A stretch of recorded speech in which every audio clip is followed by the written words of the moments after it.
जय श्रीराम. आज श्रीरामचरितमानस भाग 175. रामे चित्तलयः सदा भवतु मे, भो राम मामुद्धर.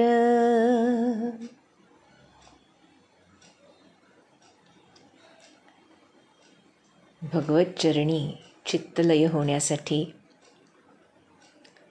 सर्वात मोठा अडसर जर कोणता असेल तर तो म्हणजे अभिमान, अहंकार.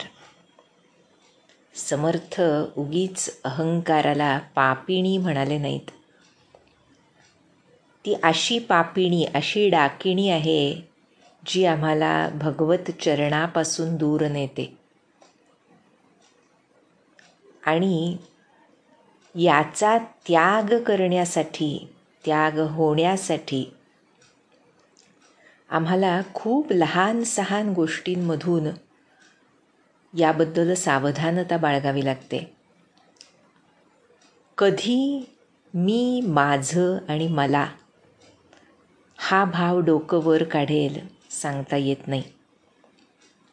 प्रपंचामध्ये एक वेळ मी, माझं, मला भाव परवडेल, पण परमार्थात मात्र जिथं जिथं म्हणून माझं हा भाव येतो तिथं तिथं आम्ही साधन करूनसुद्धा, भगवत अनुसंधानात राहूनसुद्धा खूप मागं येतो आणि ते कळतसुद्धा नाही.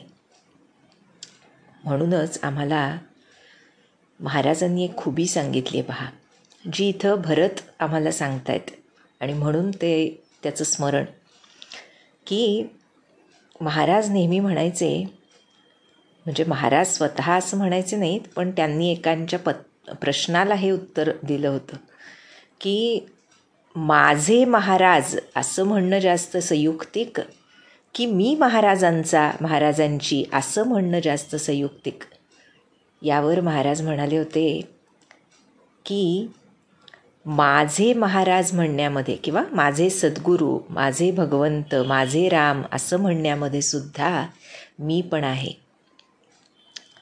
आणि मीच म्हणजे या खोट्या लहान मीच चांगल्या भावनेनं का होईना थोडं तरी स्मरण आहे. आणि जसं आपण मागे बघितलं, प्रेम गली अतिसाकडी, तिथं दोन मावतच नाहीत.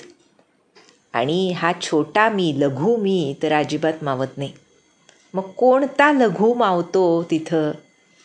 तर जसं भरत म्हणाले, राम लघु भाई. माझे मोठे बंधू राम नाही म्हणाले, रामांचा धाकटा भाऊ मी असं म्हणाले. तिथं मीचा उच्चारही नाही आहे खरं. राम लघु भाई बस. हा बारकावा ज्याच्या लक्षात आला, त्याच्या प्रत्येक विचार, कृती यांमध्ये फक्त भगवत भावना राहते.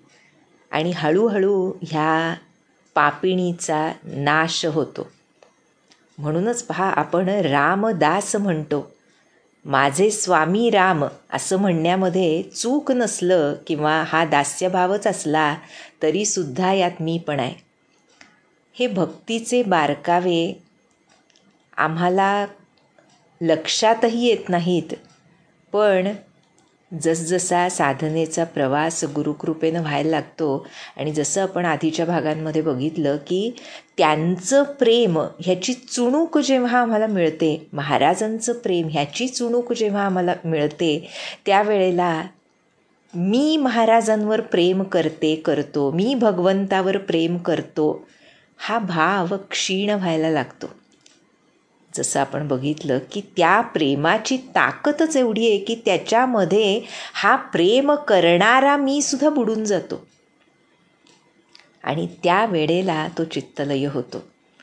त्यामुळे या राम लघुभाईनं काय आम्हाला सांगितलं आहे, स्वतःकडे किती विनम्रता घेऊन.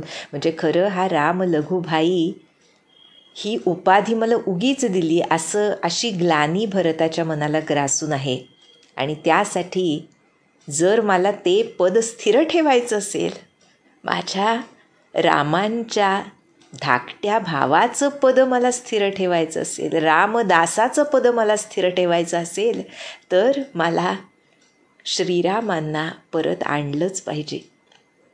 या भावनेनं भरत पेटून उठलाय आणि त्यासाठी म्हणाला की मैं शिशु सेवक यद्यपि बामा. पहा बरं, मी छोटं बाळ आहे त्यांचं, मी सेवक आहे त्यांचा.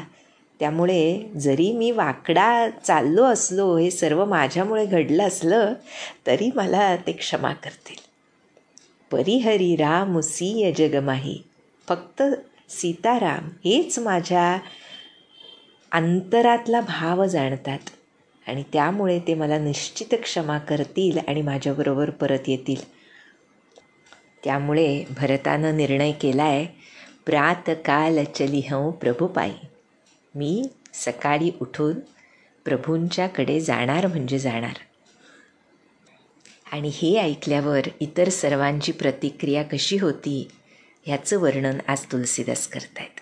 म्हणाले, भरत बचन सब कहा प्रिय लागे, राम स्नेह सुधा जनु पागे, लोग वियोग विषम विषदागे, मंत्र सबीज सुनत जनु जागे. भरताचं हे बोलणं की ते माझा त्याग करणार नाहीत आणि मला त्यांना परत आणलंच पाहिजे, त्यासाठी मला परवानगी द्या, हे जे भरत म्हणाला ते सर्वांनाच आवडलं. राम स्नेह सुधा जनुपागे, कसं होतं ते बोलणं, ते बोल कसे होते, तर श्रीरामांच्या प्रेमरूपी अमृतानं ओथंबलेले असे ते शब्द होते. आणि सर्वच लोक त्या श्रीराम वियोगांच्या दारुण विषामुळे जणू पोळून निघाले होते. त्यामुळे मंत्र सबीज सुनत जनु जागे. आहा, भरत वचनाला मंत्र म्हटलंय पहा, सबीज मंत्र म्हटलंय. खरंच नाही का?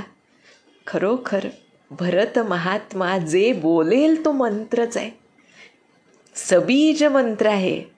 त्यामुळे ह्या भरत वचन रूप सबीज मंत्राला ऐकून सगळे सावध झाले, जणू जागे, जागृत झाले. त्या एका प्रकारच्या भीषण दाहामुळे जे एक प्रकारची मरगळ आली होती त्या सर्व लोकांना, त्यामधून ते जागे झाले, जागृत झाले.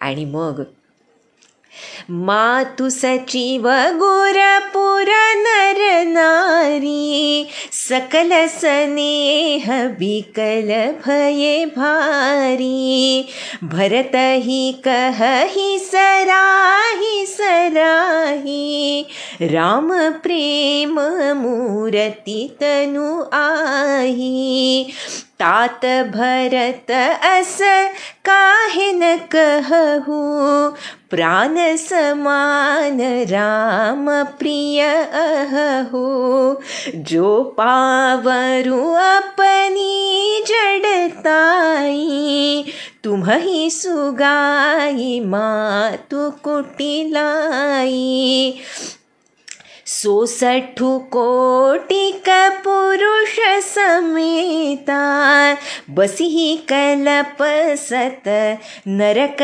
निकेता, अहि अघ अवगुण नहि मनि गहई, हरई गरल दुख दारिद दहई, अवसि चलिय बन राम जह, भरत मंत्रु भल कीन्हा, शोक सिंधु बूडत सबही, तुम अवलंबनु दीन्हा.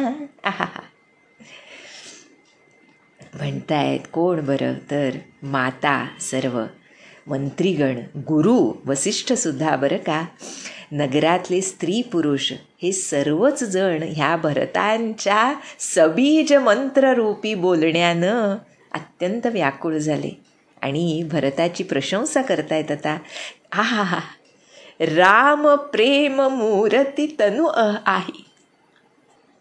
यापेक्षा सुंदर वर्णन भरताचं केलं नसेल कोणी खरोखर. काय वर्णन केलंय तुलसीदासांनी पहा. कोण आहेत भरत? भरताचा देह म्हणजे काय? राम प्रेमाची प्रत्यक्ष मूर्ती म्हणजे भरत. आहा, काय सुंदर. तुमचा देह म्हणजे श्रीराम प्रेमाची प्रत्यक्ष मूर्तीच आहे, अशी प्रशंसा सर्वजण भरताची करू लागले. आणि म्हणतायत, हे कुमार भरत, तुम्ही असं का म्हणणार नाही? प्राण समान रामप्रिय अहो. तुम्ही श्रीरामांना प्राणाहून प्रिय आहात. एखादा नीच माणूस असेल, पामर असेल, तोच स्वतः मूर्खपणानं कैकेयीच्या दुष्टपणाचा तुमच्यावर संशय घेईल. असा जो कोणी दुष्ट तुमच्यावर संशय घेईल भरता, तो आपल्या कोट्यवधी पूर्वजांसह 100 कल्पांपर्यंत नरकात पडेल. सापाचे विष आणि अवगुण हे दोन्ही त्या मण्याला लागत नाहीत. आहा, पहा बरं, नाही का?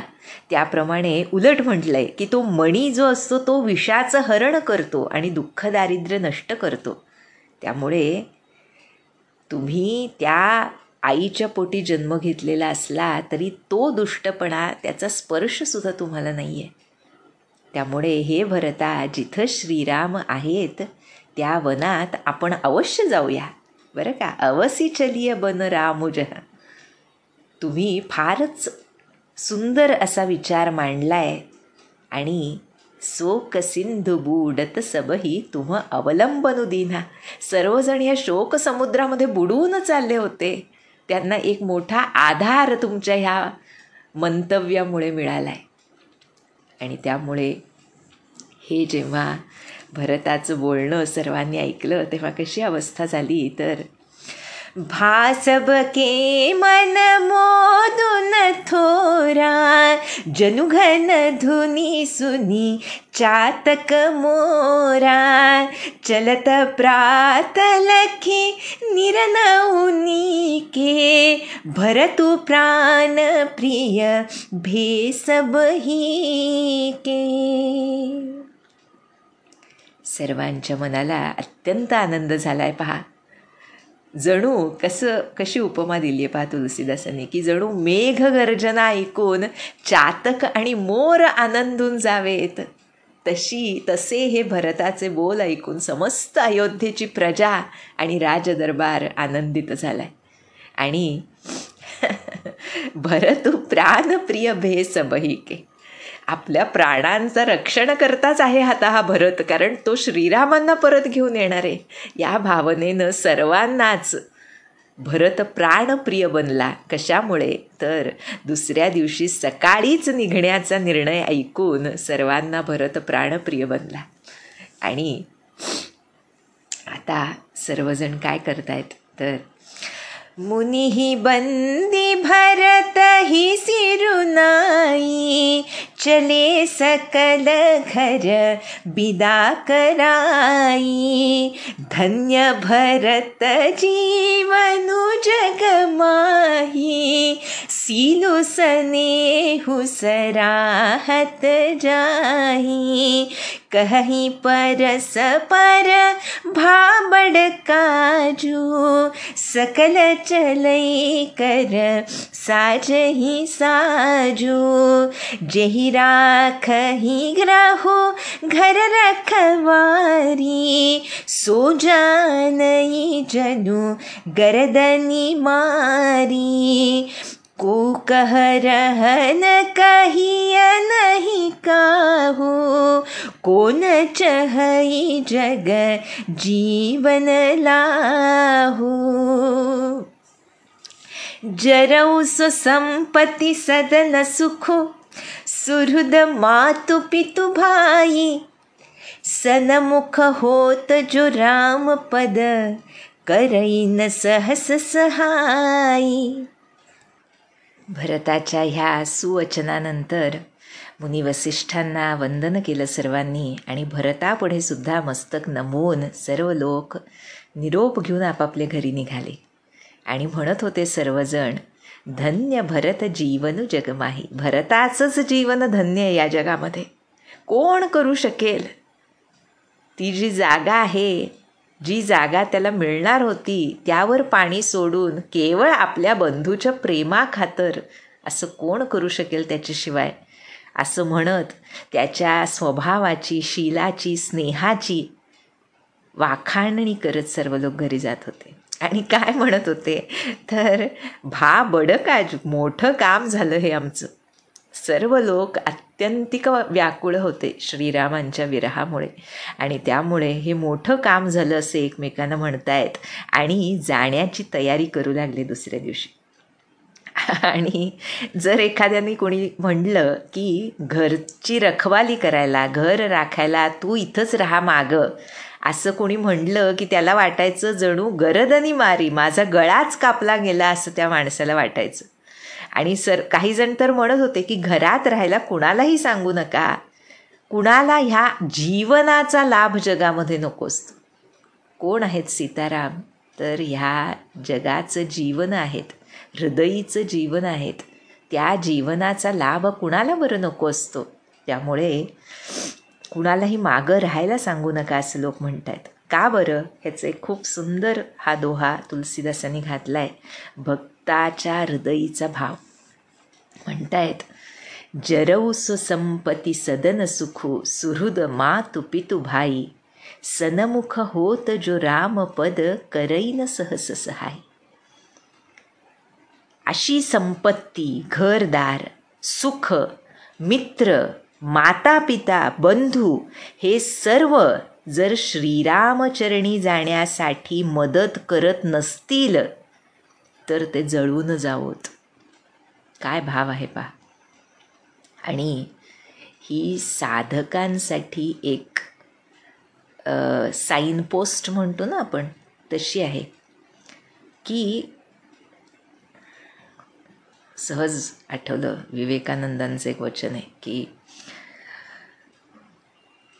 Anything that drains you physically, mentally or emotionally, reject it as a poison, असं त्यांचं वचन आहे की विषाप्रमाणे त्याचा त्याग करा. जर तुम्हाला फिजिकली, मेंटली, इमोशनली ते ड्रेन करत असेल तर कधी ह्या परमार्थ मार्गामध्ये मुख्यतः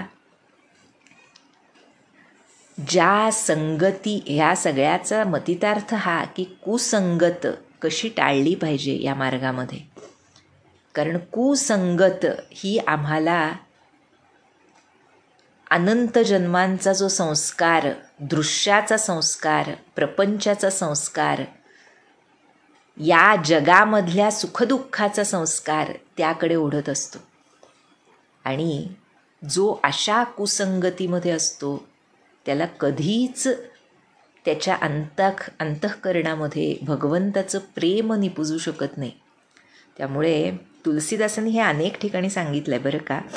हे एकच नाही, आपल्याला माहीत असेल विनयपत्रिकेमध्ये सुद्धा अशी एक कथासुद्धा आहे खरं की आमच्या मीरा माईनं पत्र लिहून विचारलं होतं तुलसीदासांना की इतका मला त्रास होतो आहे तर मी म्हणजे राजवाड्यामध्ये मला माझी आराधना करायला प्रतिबंध करतायत, तर काय करावं मी. त्यावेळेला तुलसीदासांनी सांगितलं, अशी ही कथा आहे आणि विनयपत्रिकेमध्ये त्या पदाचा समावेश आहे.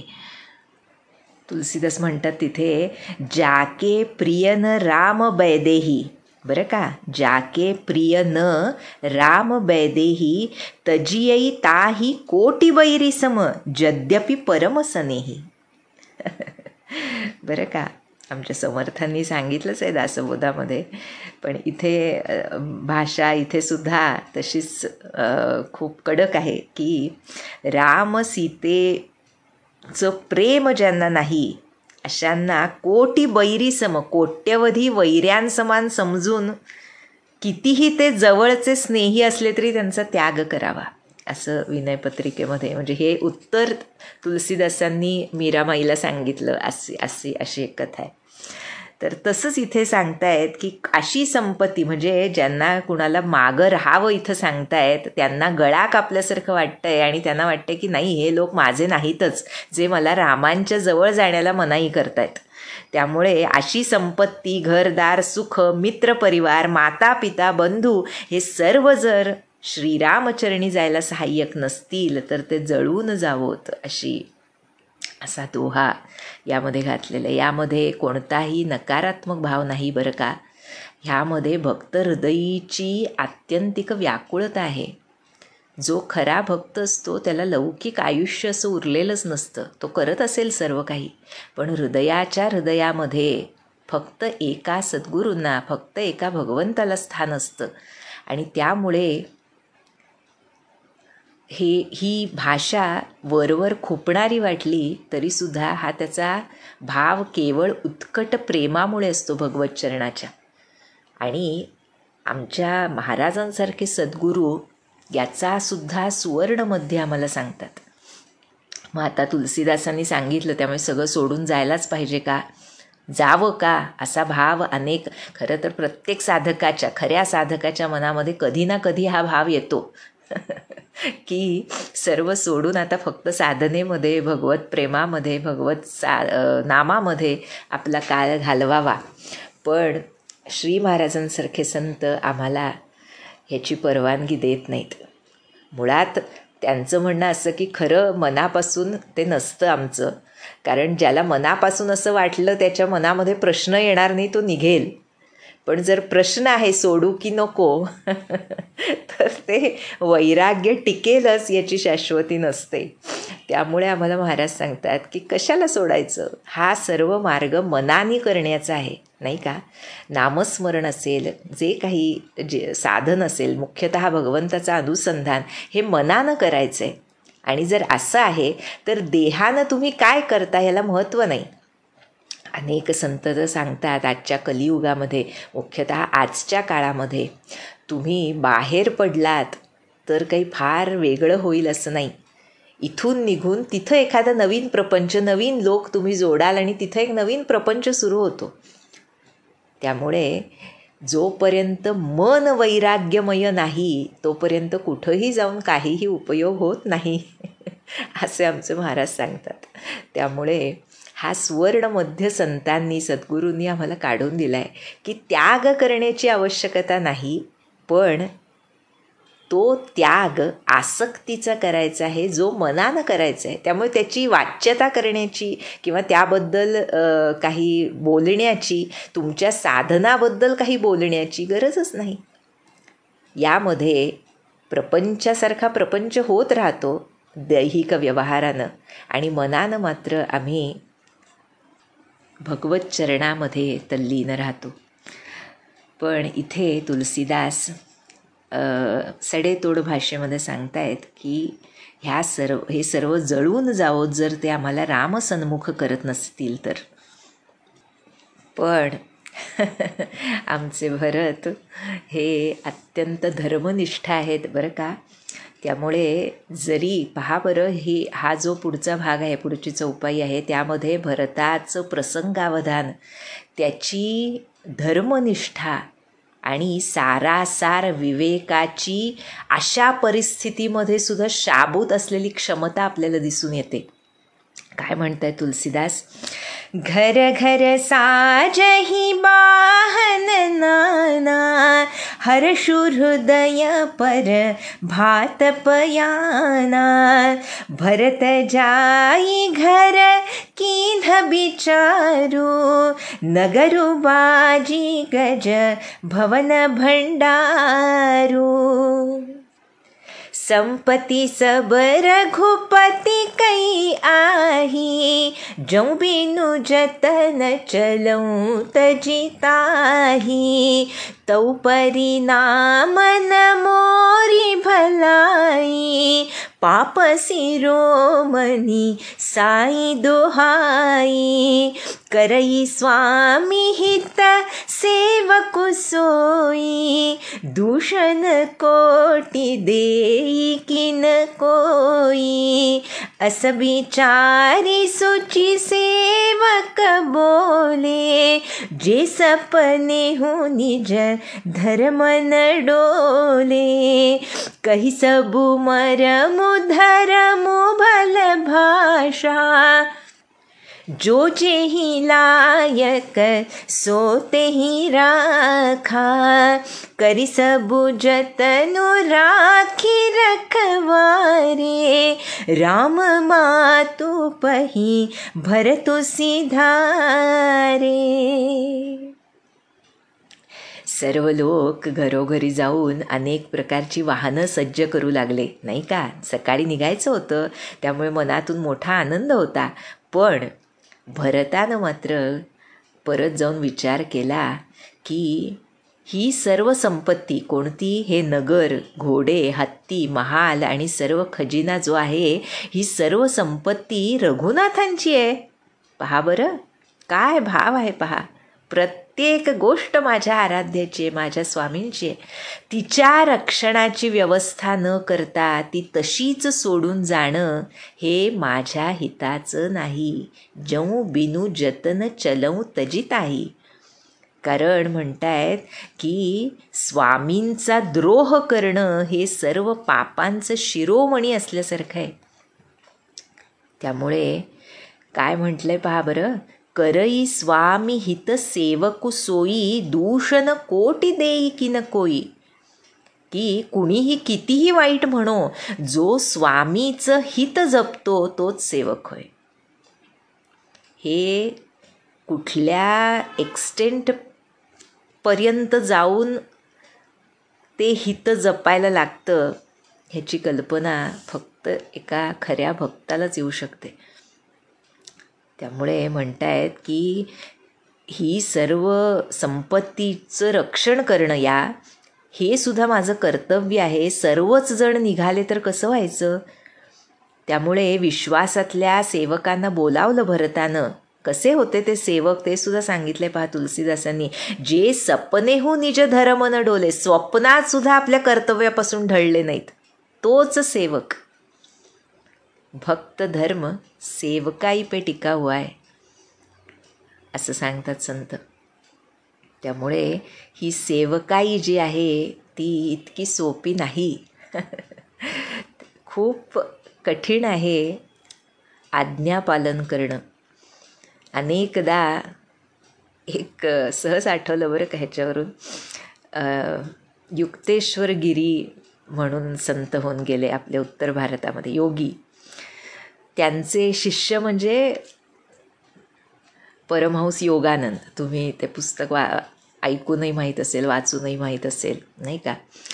तर त्यामध्ये उल्लेख केला आहे की जेव्हा शिष्य त्यांच्याकडे यायचे तेव्हा, म्हणजे शिष्य बनण्यासाठी बरं का, त्यांच्याकडे राहून शिष्यत्व ग्रहण करण्यासाठी जेव्हा यायचे तेव्हा काही महिने असे जायचे की त्यांना आश्रमातली कामं जुंपायचे की आज सकाळपासून जे करायचं रुटीन त्या शिष्यांसाठी. आणि त्यांना काहींना वाटायचं की हे काय, आम्ही इथं साधन करायला आलो आहे, आम्हाला त्याबद्दल शिकवा, आम्हाला भगवंतापर्यंत पोहोचायचं आहे, तिथवर कसं जायचं हे आम्हाला सांगा. हे काय सकाळी उठून झाडायचं, पाणी घालायचं झाडांना, स्वयंपाक करायचा, हेच करायचं असतं तर आम्ही तुमच्याकडे कशाला आलो असतो, घरीच राहिलो असतो. आम्हाला ध्यान शिकवा, नाम द्या, त्याबद्दल सांगा. पण ते कधीच कोणाला सांगायचं. आणि अशा रीतीनं बरेच असे शिष्य सोडून जायचे, कारण त्यांना वाटायचं की हे काय करतोय मी आश्रमामध्ये. काहीच टिकायचे. आणि मग कसा हा गुरु आज्ञा पालन हा पाया असतो. प्रत्येक कर्मामध्ये झोकून 100% प्रयत्नानं करण्याचं महत्त्व काय असतं तेच तुम्ही परमार्थाकडे वापराल नंतर ध्यान नामामध्ये, त्याशिवाय ते होणार नाही. त्यामुळे ते असं सांगायचे. त्यामुळे इथे जे म्हटलं आहे की सपने हो निज धर्म न डोले, की कर्तव्यापासून ढळणं हा सेवक धर्मच नव्हे. आत्ता अजून एक गोष्ट सांगायची म्हणजे, आत्ताचे जे मोठे योगी आहेत आपल्या भारतामध्ये, श्री एम म्हणून, माहीत असेल आपल्याला ऐकून. तर त्यांचे गुरु महेश्वरनाथ बाबाजी म्हणून जे ओळखले जायचे हिमालयामध्ये, ते पण सांगायचे, त्यांनी पुस्तकात नोंदवलं आहे की म्हणजे ते भाजी चिरायला सांगायचे. म्हणजे स्वयंपाक करताना तेव्हा म्हणजे जो शिष्य गुरुकडे राहून विद्या शिकतो त्याला सर्व कामं करावी लागतात. तोच खरं त्या मुख्य विद्येचा पाया असतो. त्यामुळे भाजी चिरताना ते म्हणायचे, ज्याला भाजी नीट चिरता येत नाही, एकसारखी चिरता येत नाही, तो ब्रह्मविद्या काय शिकणार. म्हणजे असं नसतं की आम्ही आमचा प्रपंच कसाही गलथानपणे करू आणि फक्त परमार्थाकडे लक्ष देऊ, असं होऊच शकत नाही. तुमच्या मनाची शक्ती ही प्रत्येक ठिकाणी जर समान रीतीनं तुम्ही देण्याचा अभ्यास असेल आधीपासून, त्यामध्ये शिस्त असेल, तर तीच शिस्त आम्हाला परमार्थाकडे मार्गदर्शक ठरते. त्यामुळे गुरु आज्ञा पालन, गुरूंनी सांगितलं नामस्मरणाला बस, तर नामस्मरणाला बसलं पाहिजे. आणि गुरूंनी सांगितलं की आज नामस्मरण करू नकोस, आज अमुक काम तुझ्यासाठी योजलेलं आहे, अमुक माणसाला अमुक गोष्ट नेऊन द्यायची आहे, ती करायची आहे, त्याच्यासाठी ते महत्त्वाचं आहे, तर आज माझं नामध्यान झालं नाही या कामामुळे, हा विचारसुद्धा मनात न येता ती सेवा परफेक्ट करणं म्हणजे खरं गुरुआज्ञा पालन असतं. त्यामुळे जे सपने हो निज धर्म न डोले हे आमच्यासाठी खूप महत्त्वाचं आहे, खूप शिकण्यासारखं आहे. गुरु आज्ञा पालन काय असतं ह्याचं, कारण भरत इथे गुरुरूपात आहेत अक्षरशः. म्हणूनच सबीज नाम म्हटलंय भरतांच्या वचनांना बघा अगोदर तुलसीदासांनी. त्यामुळे स्वप्नात सुद्धा कर्तव्यापासून न ढळणाऱ्या सेवकांना बोलवून भरतानं त्यांना सर्व सांगितलं. आणि काय सांगितलं म्हटलंय पहा, खरं कर्तव्य काय ते सांगितलं. मरमू कही सबू मरमू धरमू भलभाषा, मर्म धर्म सर्व काही समजावून सांगितलं. आणि ज्याच्या त्याच्या योग्यतेप्रमाणे कामावर नेमलं सो तेही राखा. आणि सर्व व्यवस्था करून आणि त्या राखणदारांना रखवालदारांना तिथं ठेवून भरत राम मातेपाशी, कौसल्य मातेपाशी गेला. आरत जननी जानी सब भरत स्नेह सुजान, कहिउ बनावन पालकी सजन सुखासन जान. किती गोड विशेषण वापरलंय पहा तुलसीदासांनी. भरत स्नेह सुजान, स्नेहमध्ये म्हणजे प्रेमामध्ये सुजाण, प्रेमाचं तत्व जाणणारा असा भरत. अशा भरतानं सर्व माता दुःखी आर्त असल्याचं बघून त्यांच्यासाठी निघण्यासाठी दुसऱ्या दिवशी बरंच मातांना घेऊन चाललाय भरत, पालख्या आणि त्यांना सुखासनं सज्ज करण्यासाठी सांगितली. आणि आता कशी व्यवस्था होते आणि सर्वजण आनंदामध्ये श्रीराम सीतेकडे जाण्यासाठी कसे निघतात, त्यांचा प्रवास कसा होतो याचं सुंदर वर्णन तुलसीदास करतील. ते आपण पुढच्या भागात बघूया. जानकी जीवन स्मरण जय जय राम.